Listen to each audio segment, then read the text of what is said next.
Sir Takhatsinhji હોસ્પિટલને Intas foundation Ahmedabad દ્વારા blood donation માટે અપાયેલ બસનું લોકાર્પણ કાર્યક્રમ યોજાયો.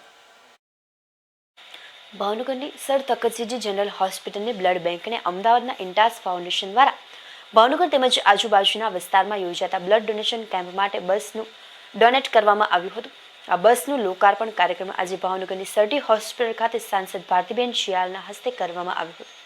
આ બસ લોકાર્પણ કાર્યક્રમમાં પૂર્વના ધારાસભ્ય Sejalben Pandya, mayor Bharatbhai Barad, deputy mayor Munaben Parekh, standing કમિટીના ચેરમેન રાજુભાઈ રાબડિયા તેમજ શહેર ભાજપ અધ્યક્ષ અભયસિંહ ચૌહાણ તેમજ શહેર ભાજપના મહામંત્રી અલ્પેશભાઈ પટેલ અને પાર્થભાઈ ગોંડલિયા હાજર રહ્યા હતા. આ પ્રસંગે ભારતીબેન શિયાળ દ્વારા બ્લડ બેંકની કામગીરીને બિરદાવી અને ભાવનગર સરટી હોસ્પિટલના બ્લડ બેંકને બસનું દાન આપવા બદલ ભાવનગરના લોક પ્રતિનિધિ તરીકે અમદાવાદના ઇન્ટાસ ફાઉન્ડેશનનો આભાર વ્યક્ત કર્યો હતો.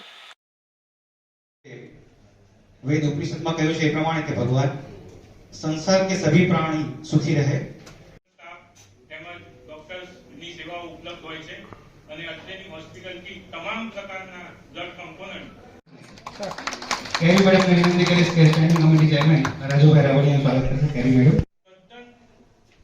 વિનામૂલ્યે બ્લડ પૂરું પાડવામાં આવે છે. તેમજ સરકાર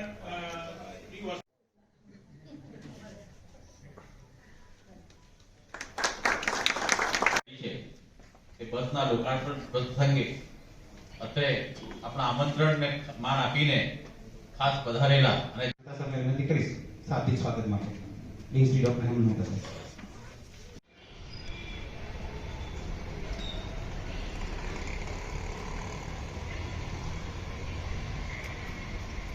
આ ઉપરાંત અત્રે પધારેલ ડેપ્યુટી મેયર શ્રી, સ્ટેન્ડિંગ કમિટીના ચેરમેન શ્રી, શહેર ભાજપ પ્રમુખ શ્રી અભયભાઈ, રાજીવભાઈ, ધીરુભાઈ, એ ઉપરાંત એડિશનલ ડીન, બધા એચઓડી વિભાગના વડાઓ, આરએમઓ અને ઇન્ટાસના ખાસ રાજેન્દ્રભાઈ બક્ષી